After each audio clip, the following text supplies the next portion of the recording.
بسم الله الرحمن الرحيم الحمد لله الذي دل على ذاته بذاته الذي ليس لصفته حد محدود ولا نعت موجود ولا وقت معدود ولا أجل ممدود الذي إليه مصائر الخلق وعواقب الأمر الصلاة والسلام على أمينه وحبيبه وخيرته من خلقه حافظ سره ومبلغ رسالاته بشير رحمته ونذير نقمته العبد المرتضى والنبي المجتبى والرسول المصطفى أبي القاسم محمد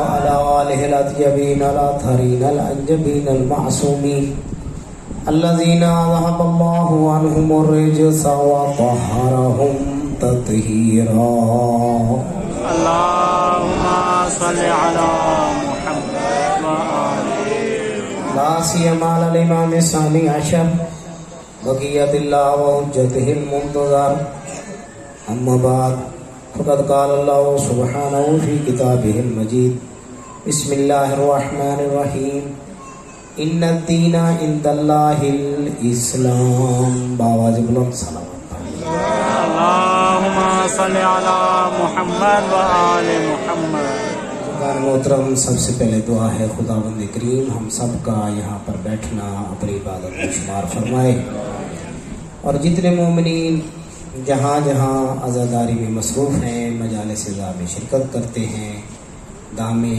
درمے قدمے سخنے مجالس عزا میں تعاون کرتے ہیں، ان سب کی اللہ تعالیٰ رفع پریشانی کرے، گناہوں کی بخشش کے لیے بآواز بلند صلوات پڑھیں۔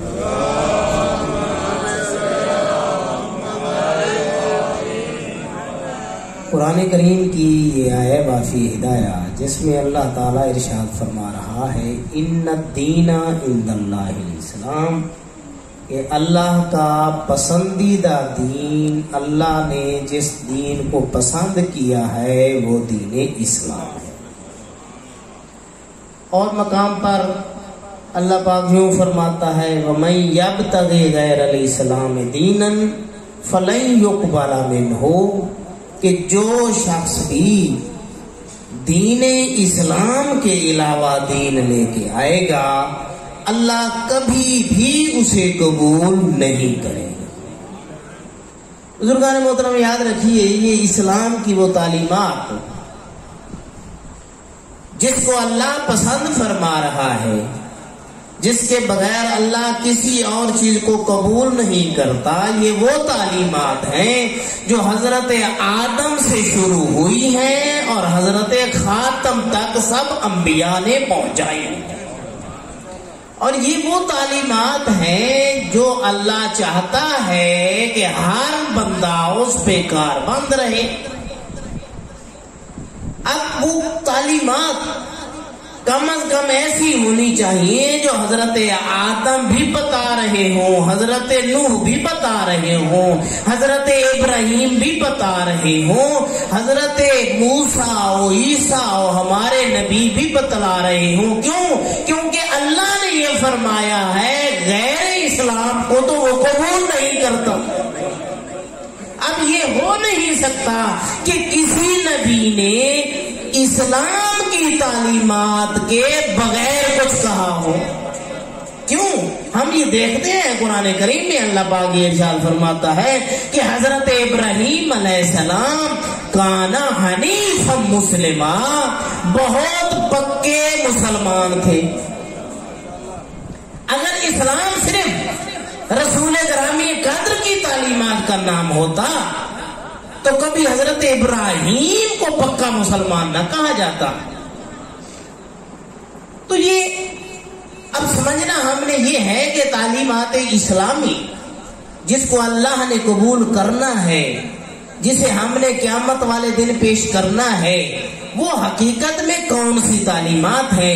جزیات میں اختلاف ہوتا رہتا ہے، مستحبات میں ممکن ہے کوئی اختلاف ہو جائے، لیکن جو بنیادی تعلیم ہے وہ وہی اصول دین ہے جو اللہ نے ہر نبی کے ذمے لگایا، اور کچھ عبادات ہیں جن میں بہترین عبادت نماز ہے جو ہر نبی نے بتلائی، اور نبی نے بتلائی۔ اور یہ اسلام کی تعلیمات ہمارے لیے ضروری ہے کہ ہم اس کو سمجھیں کہ اسلام کی تعلیمات، پھر ہم نے یہ دیکھنا ہے کہ یہ اسلام کی تعلیمات ہمارے پاس آئی کیسے اور ہمیں کیسے لینا ہے، کس سے لینا ہے، یہ سب سے اہم ہے۔ وگرنہ تو دعوے دار تو بہت سے ملیں گے، حدیثوں میں بھی ملتے ہوا، اگرچہ اس میں بعض اختلافات بھی ہو سکتے ہیں، حدیثوں میں بھی یہ ملتا ہوا نظر آتا ہے کہ امت محمدیہ کے 73 فرقے ہوں گے، ایک فرقہ جنت میں جائے گا، جبکہ سارے فرقے اپنے آپ کو مسلمان ہی کہلاتے ہیں۔ سارے فرقے یہ بتلاتے ہوئے نظر آتے ہیں ہم مسلمان ہیں، ہم مسلمان ہیں، ہم مسلمان ہیں۔ تو اگر سارے ہی مسلمان ہیں اور سب کا پسندیدہ دین وہی دین ہے جو اللہ نے کہا ہے، تو پھر ایک کا جنت میں جانا باقیوں کا جہنم میں جانے کا کوئی مفہوم نہیں بنتا۔ اس کا مقصد یہ ہے کہ تعلیمات اسلامیہ میں دین کی جو ترویج ہوئی ہے، دین کی تعلیمات جو بتلائی گئی ہیں، اس میں بہت ساری گڑبڑیں ہوئی، یہ اس سے نظر آتا ہے۔ اگر یہ نہ ہوتا تو کبھی یہ کہنے کی ضرورت محسوس نہ ہوتی۔ دین کو ہم نے سمجھنا ہے کہ دین ہے کیا۔ ہم نے تو کبھی یہ کہتے ہیں کہ جو انسان لا الہ الا اللہ پڑھ لے، محمد رسول اللہ پڑھ لے، بس دین اس کے پاس آ گیا۔ حالانکہ دین کا معنی ہی یہ نہیں ہے، دین کا معنی ہی جزا اور سزا ہے۔ کما تدین و تدان، جیسے عربی کا جملہ ملتا ہے، جیسا کرو گے ویسا بھرو گے۔ تو دین کا معنی یہ ہے کہ آج جو کچھ تم کرو گے اس کے مطابق قیامت والے دن تمہیں جزا اور سزا دی جائے گی۔ اگر اللہ کی منشا کے مطابق ہوا تو اللہ تمہیں جنت میں بھیجے گا، اگر اللہ کی منشا کے مطابق نہ ہوا، تم نے اپنی مرضی کی، اپنی مرضی کو داخل کیا، تو وہ اسلام نہیں ہوگا، تمہاری مرضی ہوگی۔ آج ہم کہتے یہ ہیں کہ لے جی ہمارا دل یہ چاہتا ہے کہ عبادت ایسے ہونی چاہیے۔ نہیں، ہمارا تو ہے ہی نہیں، ہم تو اس میں کمی بیشی کر ہی نہیں سکتے، ہم تو یہ بدلا ہی نہیں سکتے۔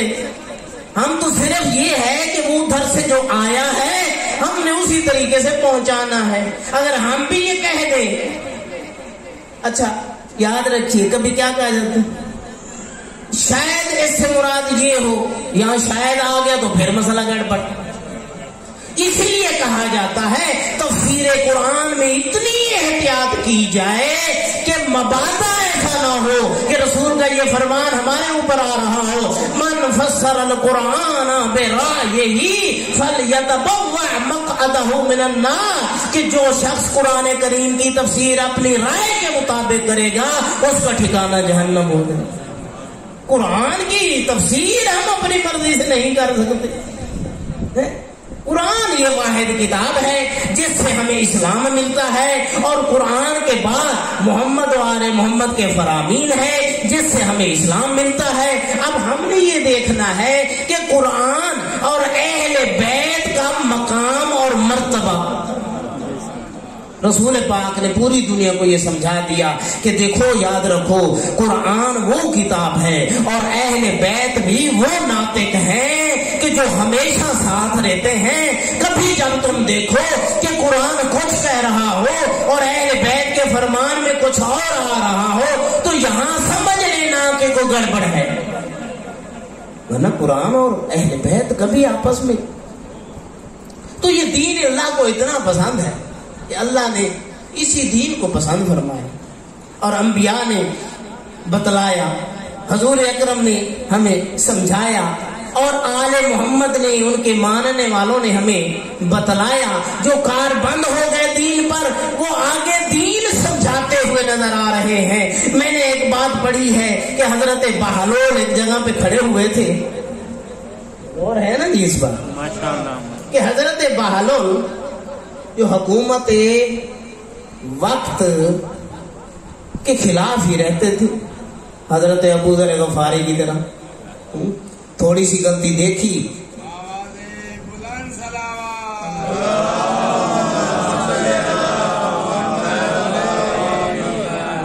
دیکھیں نہیں برداشت کر سکتا بندہ، جو دیندار بندہ ہے وہ کیسے بے دینی کی باتیں برداشت کرے گا؟ دین سمجھا رہے ہیں اور ایسے طریقے سے سمجھا رہے ہیں. آج ہمارے ہاں اب تو ہمارے مدارس میں تو پڑھائی جاتی ہے، منطق بڑے عرصے سے پڑھائی جا رہی ہے. اب جو کورس کیے جاتے ہیں ٹیچروں کے لیے ان میں بھی باقاعدگی سے منطق کا درس رکھ دیا گیا ہے، سمجھانے کے لیے کہ انسان کون سا طریقہ اختیار کرے کہ سمجھ آ جائے. حضرت بہلول قبرستان میں بیٹھے ہوئے تھے تو کسی نے کہا بہلول مکان چھوڑ کے قبرستان میں آ گئے. کہا جی بس یہی آ. کہا کیا وجہ ہے؟ کہا وہ مجھے تنگ بڑا کرتے ہیں، یہ مجھے تنگ نہیں کرتے. ذرا غور ہے نا اس بات، یہ مجھے تنگ نہیں کرتے. تو اس نے کہا کیا ان سے باتیں بھی کرتے ہو؟ ہاں میں باتیں کرتا ہوں، کیوں نہیں کرتا. کہا یہ جواب بھی دیتے ہیں؟ ہاں مجھے جواب دیتے ہیں. کہا کیا کہتے کیا ہو؟ میں انہیں کہتا ہوں کہ جناب دنیا کا سامان لے کر تم یہاں جو آ کے پڑاؤ کر چکے ہو تو کیا پروگرام ہے تمہارا؟ تو یہ مجھے کہتے ہیں کہ ہم نے پڑاؤ نہیں کیا، ہم تمہارا انتظار کر رہے ہیں کہ تم آؤ تو ہم آگے کسی اور جگہ جائیں گے. تم آؤ ہم آگے کسی اور جگہ جائیں گے. کھڑے تھے، ایک شتیر پڑا ہوا تھا. کبھی گاٹر یا شتیر ایک طرف کا کونا اٹھاتے ہیں، دوسرا نیچے ہے پھر رکھ دیتے، پھر دوسری طرف آ جاتے ہیں، وہ اٹھاتے ہیں پھر رکھ دیتے. کام ظاہری طور پر عجیب نہیں ہے؟ لوگ آ کے حیران ہو. کہا بہلول کیا کر رہے ہو؟ کہا جی آپ کو کیا ہے، میں جو کچھ کروں. کچھ سمجھدار تھے لوگ، وہ رکتے گئے کہ دیکھتے ہیں کرتا کیا ہے. جب دیکھا نا حضرت بہلول نے کافی سارے بندے ہو گئے ہیں. اچھا یہ حضرت بہلول کا طریقہ تھا، ہمارا بھی تو طریقے ہیں نا جی. جناب آج مجلس اعزا ہے، آپ نے آنا ہے، لنگر کا خصوصی انتظام ہوگا. پتہ ہے نا لوگ لنگر میں آ جاتے ہیں، مختلف طریقے کار ہے نا سب کے. حضرت بہلول نے عجیب کام کیا، بھئی یہ بڑا انوکھا کام ہے. تو حضرت لوگ میری بات سنیں گے، کھڑے ہو جائیں گے. کھڑے ہوتے گئے، کافی سارے بندے جب ہو گئے نا، حضرت بہلول نے کہا اب پوچھا تھا تو میں اب بتا ہی دیتا ہوں. یہ جو ہے نا شتیر، یہ ایک کونا مثل دین کے ہے اور ایک کونا مثل دنیا کے. اب ذرا توجہ کرو، ایک طرف لوگ دین تو دنیا ساتھ نہیں چلے گی. اگر دنیا والا حصہ ساتھ اٹھاؤ گے تو دین ساتھ نہیں چلے گا. تو کیا کرو، درمیان سے اٹھاؤ تو دونوں حصے اٹھتے چلے جائیں گے. تو کہنا یہ چاہتے تھے لوگوں یاد رکھو، اکیلا دیندار بن کر رہبانیت اختیار کر کے اگر گھروں میں بیٹھ گئے یہ بھی ٹھیک نہیں ہے. دین چھوڑ دو اور صرف دنیا دار بن لو یہ بھی ٹھیک نہیں ہے. دین بھی ساتھ لے کر، دنیا کو بھی ساتھ لے کر دین پہ عمل کر کے لوگوں کو سمجھاؤ تو یہ بات ہے.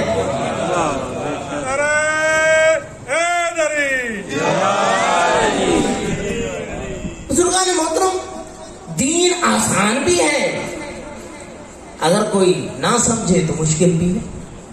اللہ فرماتا ہے لا اکراہ فی الدین، دین میں کوئی جبر ہے ہی نہیں.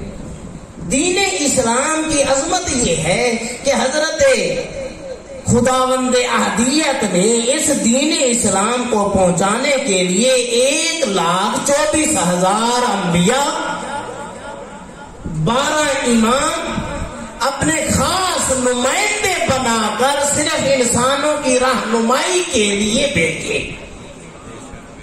ہم ذرا دیکھیں کہ اس کی عظمت اتنی تو تھی نا. ہم تو صرف چند باتیں پڑھ کر لا الہ الا اللہ پڑھ لیا، محمد رسول اللہ پڑھ لیا، بس ٹھیک ہے چلے گئے. تو اس کی عظمت ہے، اس دین اسلام کی اتنی عظمت ہے کہ اللہ کو 1,24,000 نبی بنا کر بھیجنا پڑا کہ دین اسلام صحیح طریقے سے پہنچ جائے۔ اور انبیاء محنتیں کی، جتنی سختیاں ہوئی ہم آسانی سے دیکھ لیتے ہیں، ہم سمجھ بھی لیتے ہیں آسانی سے، ہم آسانیاں ہیں، کوئی مشکل نہیں ہے، لیکن اگر تھوڑا سا پیچھے تاریخ کے ورق گردانی کریں تو ہمیں پتہ چلے گا دین پر عمل کرنا بھی کتنا مشکل تھا، دین کو سمجھانا بھی کتنا مشکل تھا، اور بالخصوص حقیقی دین کو اختیار کرنا بھی کتنا مشکل تھا۔ اور یہ یاد رکھیے بزرگان محترم، کبھی کثرت نہ دیکھنا، کیفیت مد نظر ہونی چاہیے کہ کیفیت کیا ہوئی ہے۔ حضرت آدم سے لے کر اگر ہم دیکھیں تو دین پر عمل کرنے والے لوگ بہت ہی کم رہتے رہے شروع سے، کبھی ایسا کہ دین پر عمل کرنے والے۔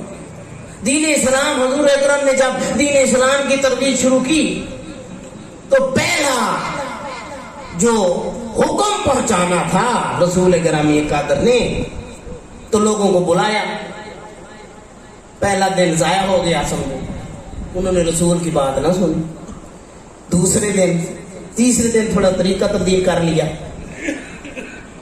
جب طریقہ تبدیل کیا اب بات کرنے کے لیے کھڑے ہوئے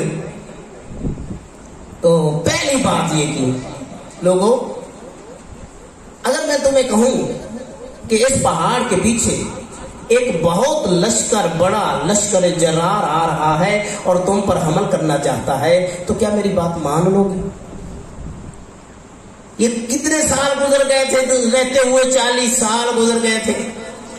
تو انہوں نے کہا یا محمد ہم نے کبھی آپ کو جھوٹ بولتے نہیں دیکھا۔ پہلی چیز کیا تھی؟ انہوں نے یہ تصدیق کی کہ آپ کبھی جھوٹ نہیں بولتے۔ جب جھوٹ نہیں بولتے تو اس کا مقصد ہے کہ میں ہم انہیں قبول کر لیں گے۔ تو جب یہ کہا نا، اب ضمانت منہ سے گواہی لے کر پھر جب رسول گرامی قدر نے فرمایا یاد رکھو میں اللہ کا نبی ہوں، اللہ کی طرف سے پیغام لے کے آ رہا ہوں، اور یہ جو تم اتنے بڑے بتوں کی پوجا کرتے ہو ان کو چھوڑ دو، ایک وحدہ لا شریک کی ترویج کے لیے میں آیا ہوں اور اسی کو قبول کر لو۔ اب کیا ہوا ذرا غور کر، جو کہہ رہے تھے کہ یہ آپ نے کبھی جھوٹ نہیں بولا اب وہی خاموش، ماننے پہ تیار نہیں ہے۔ آخر کیا وجہ تھی؟ کبھی ہم نے سوچا کہ آخر کیا وجہ تھی کہ جو مان بھی رہے ہیں کہ آپ سچے ہیں، کبھی جھوٹ بھی نہیں بولتے، تو کیوں نہیں مان رہے؟ بزرگان محترم یاد رکھیے، اس لیے نہیں مان رہے کہ جو انہوں نے اپنے عقیدے بنائے ہوئے تھے، جن عقیدوں پر وہ کار بند تھے، جن کے تحت وہ اپنے اثر و رسوخ رکھتے تھے، وہ جانتے تھے اگر ہم نے ان کو چھوڑ دیا تو ہمارے پلے تو کچھ نہیں ہے، وہ جانتے تھے۔ اچھا ایک بات اگر جو غور کریں، ایک شخص مسلمان ہوا، نبی پاک کے پاس آیا تو مسلمان ہونا، مسلمان نبی پاک نے فرمایا آخر تو کیوں مسلمان ہونا چاہتا، کیا وجہ ہے، کون سی تعلیمات تیرے لیے اہم تھیں جن کی وجہ سے تو اسلام کو قبول کر رہا ہے؟ دیکھیں اگر انسان عقل کو استعمال کرے، متعصب نہ ہو، آنکھیں تعصب کی نظریں ختم ہوئی ہوں تو سمجھ جاتا ہے انسان۔ وہ کہتا ہے کہ میں نا، مجھے میرے بزرگوں نے، میرے بڑے قریش مکہ کے بڑے سرداروں نے مجھے دی کچھ چیزیں کہ جا کے نا ہمارے فلاں جگہ پر بت ہیں، ہمارے خدا رہتے ہیں وہاں جا کر یہ ان کو نظر و نیاز پیش کرو۔ حلوہ تھا، یہ کو کھانے کی چیز تھی، وہ کہتا ہے میں لے کے چلا گیا، وہ دیکھو کوئی بھی نہیں، 2 بت کھڑے ہوئے۔ اچھا میں نے وہاں رکھ، اور میں سوچنے لگ گیا ابھی یہ کھائیں گے، یہ کیا کریں گے؟ اچھا میں ابھی تھوڑی سی دور ہوا تھا، میں نے دیکھا ایک لومڑی آ رہی ہے، لومڑی یا بھیڑیا 2 لفظ ملتے ہیں، لومڑی آ رہی ہے، میں تھوڑا سا نا دور کھڑا ہو گیا، لومڑی آئی اور سارے کھا گئی۔ میں نے پھر بھی یہی کہا کہ ہو سکتا ہے ان بتوں نے خود اسے بلایا ہو، کہ چلو تمہارا کھانا آگے آ جاؤ. لیکن میں نے آگے ایک عجیب حرکت دیکھی. کیا دیکھی؟ اسی لومڑی نے ان بتوں پر پیشاب کر دیا. میں نے یہ سوچا جو بت اپنی حفاظت لومڑی سے نہیں کر پا رہے وہ ہماری کیا حفاظت کریں گے؟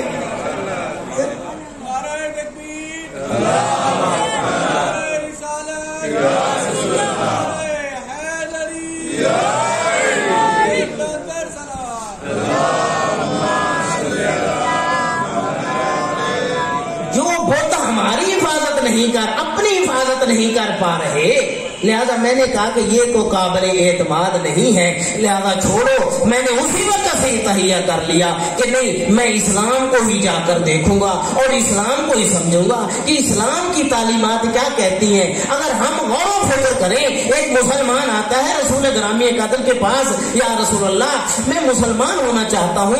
وہ حضور نے ایک پرانے صحابی کو جو قرآن پڑھا ہوا تھا اسے کہا جاؤ اسے قرآن پڑھاؤ. گیا ٹھیک ہے، قرآن پڑھانا شروع کیا. سورۃ زلزال شروع کی. اذا زلزلت الارض زلزالها واخرجت الارض اثقالها وقال الانسان ما لها. پڑھاتے پڑھاتے آخری جملوں پہ پہنچا. ان جملوں پہ ومن يعمل مثقال ذرة خيرا يرى ومن يعمل مثقال ذرة شرا يرى، کہ جو ذرا برابر نیکی کرے گا اسے اللہ جزا دے گا اور جو ذرا برابر بدی کرے گا اللہ اسے سزا دے گا. جب اس میں پہنچا اس نے کہا جناب ذرا ٹھہر جائیں، یہ جو آخری جملے پڑھے کیا یہ بھی اللہ کی طرف سے ہیں یا حضرت محمد کی طرف سے؟ اس نے کہا جی حضرت محمد کی طرف سے کیسے ہو سکتے ہیں، خود خدا کی طرف سے. کہا بس چھوڑ، اٹھ کے چلا. یہ نیا صحابی تھا، وہ پرانا اٹھ کے رسول کے پاس آتا ہے. رسول نے پوچھا ہاں کیا ہوا؟ کہا جی وہ تو بڑا بے صبر تھا، ابھی میں نے سورہ زلزال مکمل ہی کی تھی، اٹھ کے چلا گیا. رسول پاک نے فرمایا کچھ کہا بھی تھا یا نہیں کہا تھا؟ اس نے کہا جی یا رسول اللہ اس نے کہا تھا آخری دو آیتیں کیا یہ خدا کی طرف سے ہیں یا حضرت محمد کی طرف سے ہیں؟ میں نے کہا خدا کی طرف سے ہیں. رسول پاک نے مسکرا کر فرمایا راجع فقیہا، وہ جو نیا مسلمان ہوا ہے وہ فقیہ بن کے لوٹا ہے. ایک سورت پڑھ کر وہ فقیہ بن گیا اور پرانا مسلمان ابھی سمجھ ہی نہیں رہا کہ قرآن کہہ کیا رہا ہے. اس نے کہا یا رسول اللہ یہ کیسے ہو گیا کہ وہ فقیہ بن گیا؟ کہا تو اگر سمجھدار سمجھے، اگر اس کو دیکھے. اس نے جب ان آیتوں کے متعلق پوچھا ہے تو اس کے ذہن میں تھا جو اللہ ذرا برابر بدی پہ سزا دیتا ہے، ذرا برابر نیکی پہ جزا دیتا ہے، وہی تو عادل ہے اور وہی تو حقدار ہے کہ اس کی عبادت کی جائے، وہی تو حقدار ہے کہ اسے ہی وحدہ لا شریک مانا جائے. سبحان اللہ، سبحان اللہ اکبر. نعرہ رسالت یا رسول اللہ، نعرہ حیدری یا حیدری، بلند صلوات صلی علی محمد. یہ وہ اسلام کی تعلیمات ہیں جو طریقے سے ہیں، جو بتائی جائیں تو بندے سمجھتے بھی ہیں. بعض اوقات ایسا ہوتا ہے کہ لوگ سنتے رہتے ہیں کوئی پتہ ہی نہیں. تو بزرگان محترم یاد رکھیے اگر ہم نے قرآن کو سمجھنا ہے تو صحیح تعلیمات کا ہمیں علم ہوگا.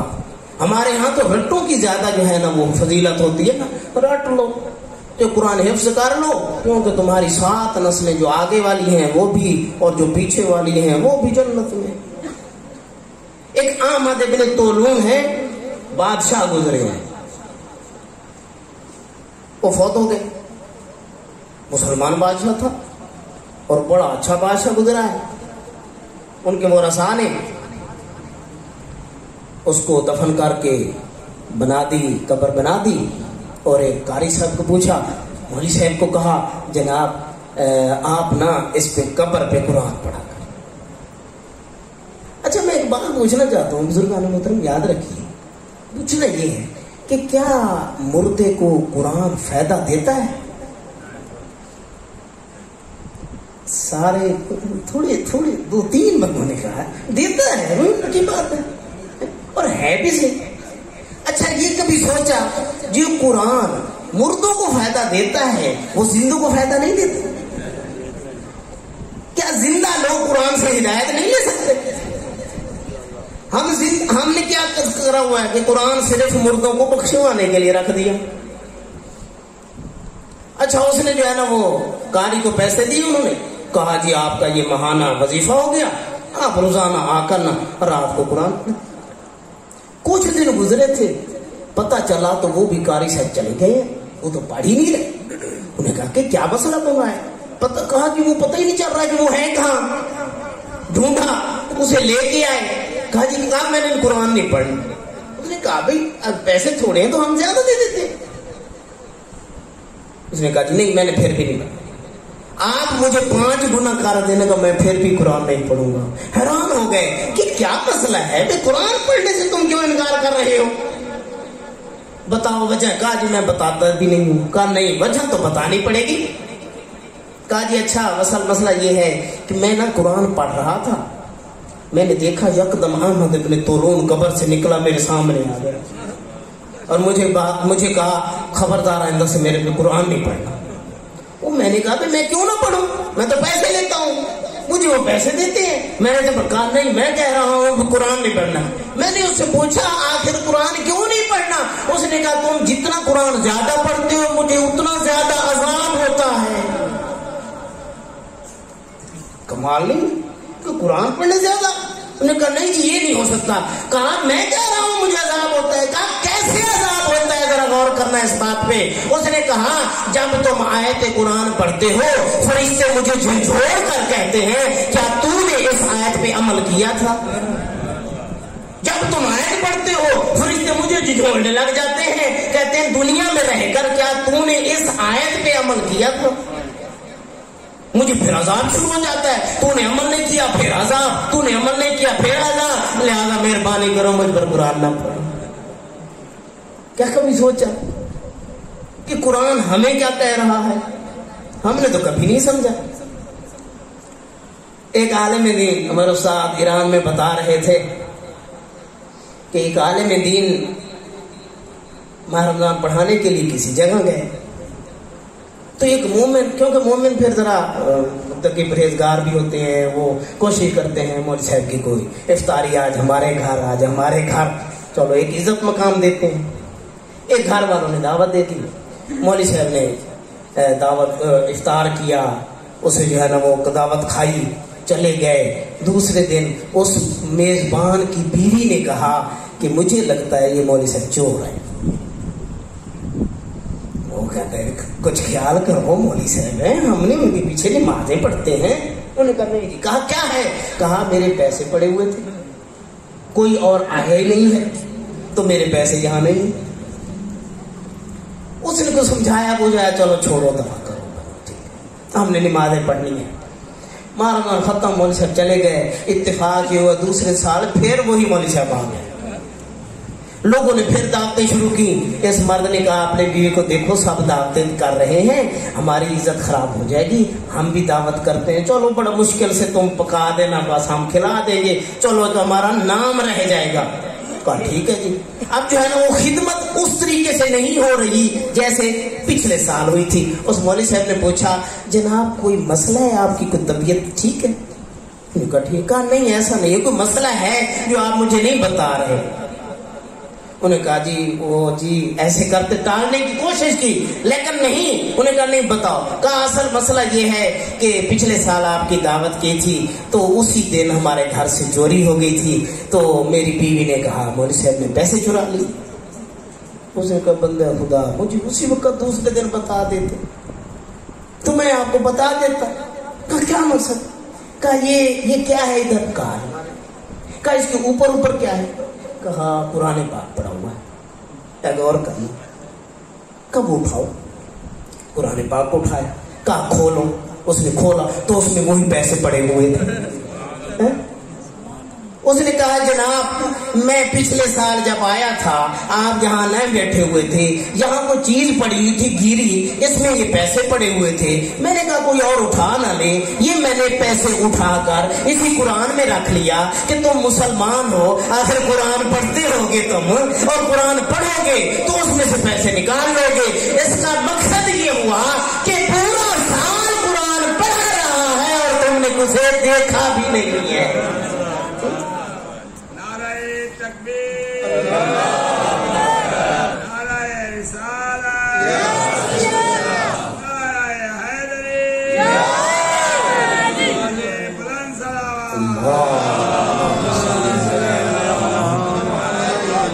سمجھنا تو دور, لفظ پڑھنا بھی اس نے پورا سال گوارا نہیں کیا. مرد نے نہیں پڑھا, خاتون نے بھی نہیں پڑھا, تو پھر وہ کیا عمل کریں گے؟ اسلام کو کیا سمجھیں گے؟ وہ کیسے عمل کریں گے؟ قرآن کتاب ہدایت ہے, قرآن ہدایت کے لیے آیا ہے. قرآن سمجھ, قرآن میں فقہی احکام صرف 600 آیات ہیں جن میں فقہی احکام موجود ہیں. باقی آیات جو 6200 اور کچھ آیات ہیں وہ کہاں؟ پھر تو صرف 600 آیات میں ہے. یہ تو 6000 سے زیادہ آیات ہیں, وہ ہم نے کبھی سمجھی نہیں ہے.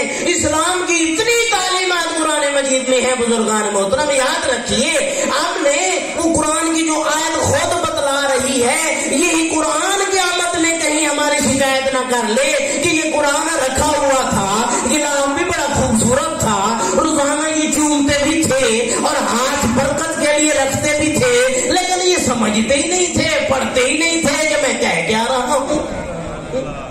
امام جہاروں کا یہ فرمان ملتا ہے, اگر پوری کائنات ختم ہو جائے صرف میں اکیلا بچ جاؤں, اگر میرے پاس قرآن مجید موجود ہو تو مجھے کبھی بھی احساس تنہائی نہیں ہوگا. سبحان اللہ, سبحان اللہ. اللہم صلی علی محمد وآل محمد. کیوں میں جب قرآن پڑھتا ہوں تو ایسے لگتا ہے جیسے قرآن مجھ سے گفتگو کر رہا ہے, میں قرآن سے گفتگو کر رہا ہوں. لیکن یہ کب ہوگا؟ جب ہم سمجھیں گے. تو سمجھتے ہم نہیں. قرآن کی اتنی تعلیمات, اور اسلام انہی تعلیمات سے آیا ہے. یا جو ہے نا کیا ہے, حضرت اولاد رسول اور اماموں کے توسط سے ہمارے پاس آیا ہے.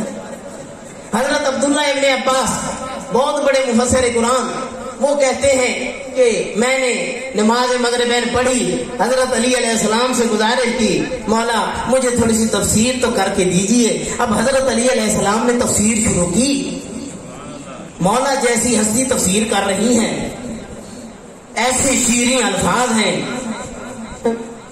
تو وہاں وقت کا کیا اندازہ ہو سکے گا؟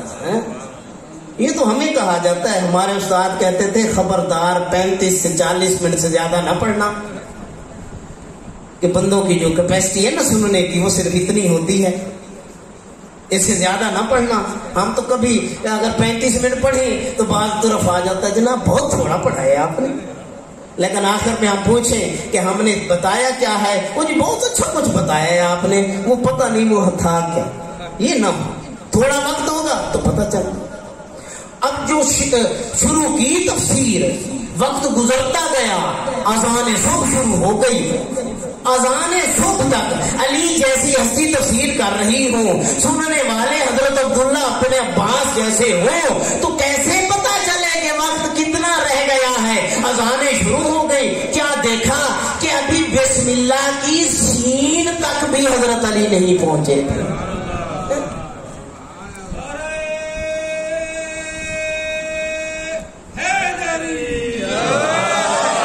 تو حضرت نے فرمایا اے عبداللہ ابن عباس یاد کر, لو شئت لأوقرت 70 بعیرا, اگر میں چاہوں تو اسی فاتحہ سورہ فاتحہ کی تفسیر میں 70 اونٹ کتابوں سے لاد دوں, پھر بھی تفسیر مکمل نہ ہو.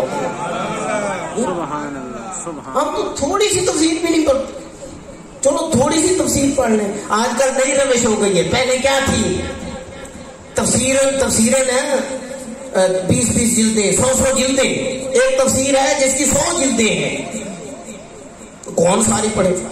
ایسا کیپیسٹی کم ہوتی گئی، 20 جلدوں پہ آ گئی تفسیریں، کیپیسٹی کم ہوتی گئی، 10 جلدوں پہ آ گئی تفسیریں۔ اچھا اب کیا ہے، اب علماء نے دیکھا کہ یہ 10 جلدیں بھی کوئی نہیں پڑھتا، تو کیا کریں؟ اب انہوں نے کیا کیا، قرآن مجید کو ترجمہ کرتے ہیں، ساتھ تھوڑی سی تفسیر لکھ دیتے ہیں کہ چلو بندہ قرآن کریم پڑھے گا تو یہ تھوڑی سی تفسیر ساتھ پڑھ لے گا۔ یہ ہماری کیپیسٹی۔ جب ہم نے اسلام کو سمجھنا صرف کس لیے ہے کہ صرف زبانی ہوگا بس آگے نہیں چلنا، تو بزرگان محترم یہ بہت بڑا المیہ ہے ہمارے لیے کہ ہم قرآن مجید بھی ساتھ ہو، رسول گرامی قدر کے فرامین بھی ہوں، اور علی جیسی ذات بھی ہماری امام ہو، اور 12 اماموں جیسی ہستیاں ہماری امام ہوں جو علم کے دریا بہاتے جائیں، پھر بھی ہم علم میں پیچھے ہوں، تو یہ افسوس کی بات ہے۔ اسلام کی عظمت اسلام نے ہی ہمیں سمجھایا ہے کہ اہل بیت کا مقام کیا ہے، اسلام نے ہی ہمیں کہا ہے ان الذین یؤذون اللہ ورسولہ لعنہم اللہ فی الدنیا والآخرہ وأعد لهم عذابا مہینا، کہ جو لوگ حضرت رسول گرامی قدر کو، حضرت خدا کو جو لوگ اذیتیں دیتے ہیں ان پر اللہ کی طرف سے دنیا میں بھی لعنت ہے اور آخرت میں بھی لعنت ہے۔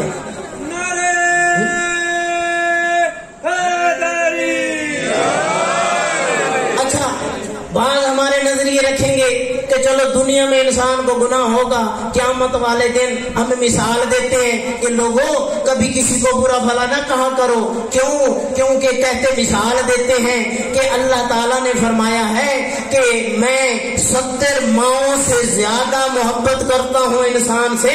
کیا کوئی ماں چاہتی ہے کہ اس کا بیٹا جہنم میں جائے؟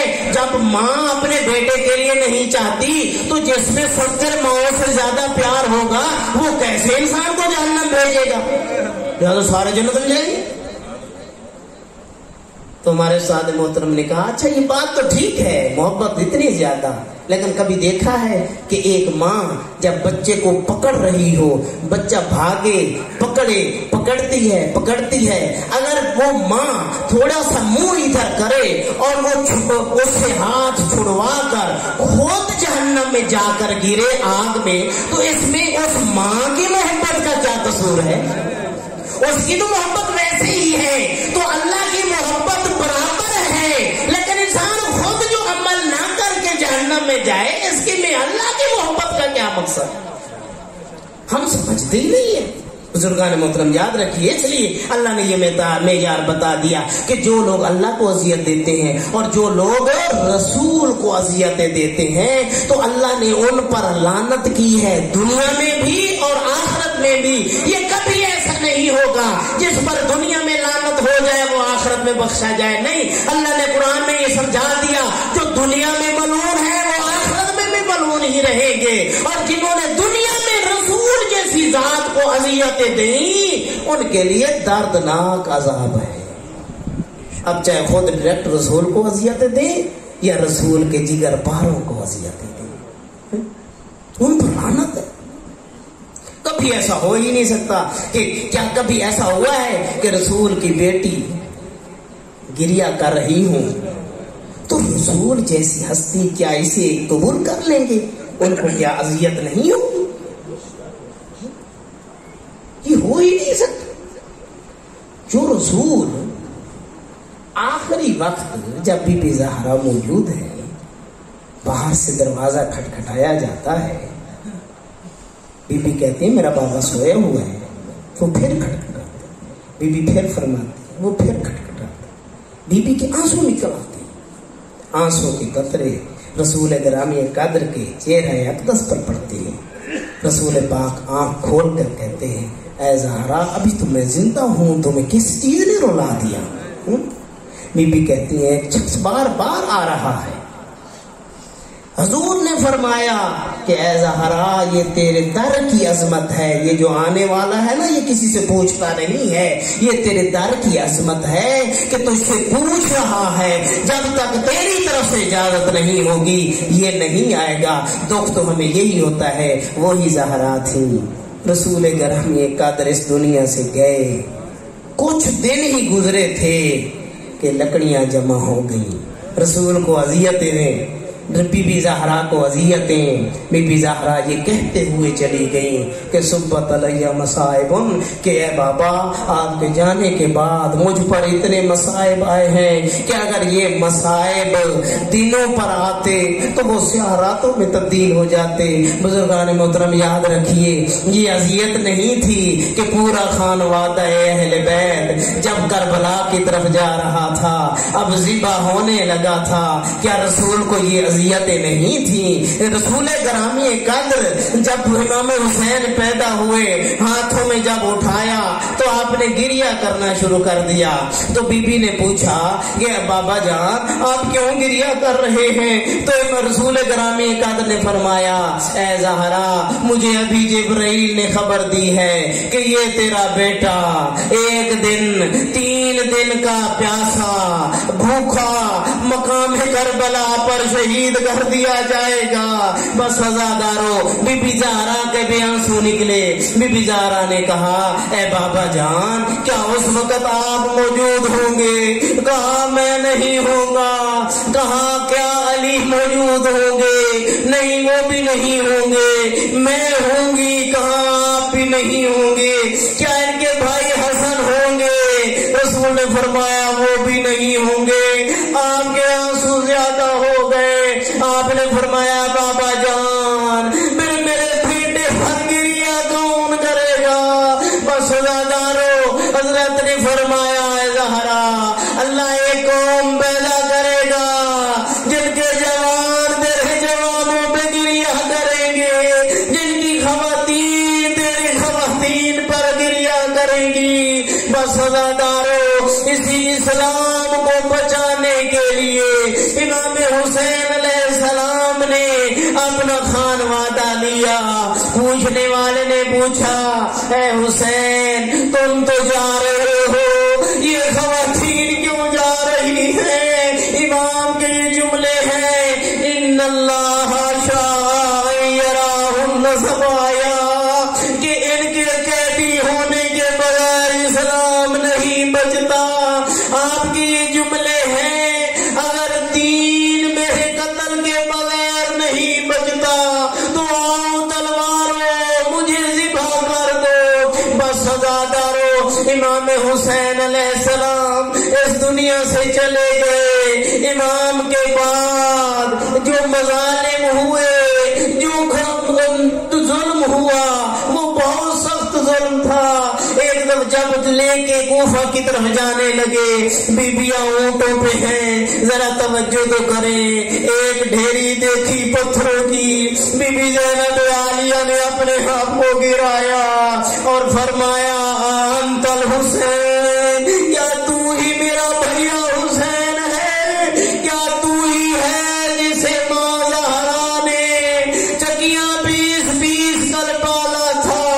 عزادارو آپ کا منہ مدینہ کی طرف پھر کر فرمایا یا جدہ صلی اللہ علیہ ملک السماء، اے نانا تجھ پر تو آسمان کے ملائکہ درود پڑھتے ہیں. آج ذرا دیکھنا حاضر حسین، یہ حسین ہے مرمل من دماء، جو خون میں لت پت ہے، مقطع الاعضاء، جن کے اعضاء ٹکڑے ہو چکے ہیں، مصلوب الامامۃ والردا، جن کا لباس چھین لیا گیا ہے، مذموم من الجفا، جو پسے گردن سے ذبح کر دیے گئے. یعلم الذین ظلموا ای منقلب ینقلبون. اللهم صل علی محمد وعلی محمد، اللهم صل علی محمد وعلی محمد، اللہ بحق محمد وعلی محمد. ہماری اس قلیل سی عبادت کو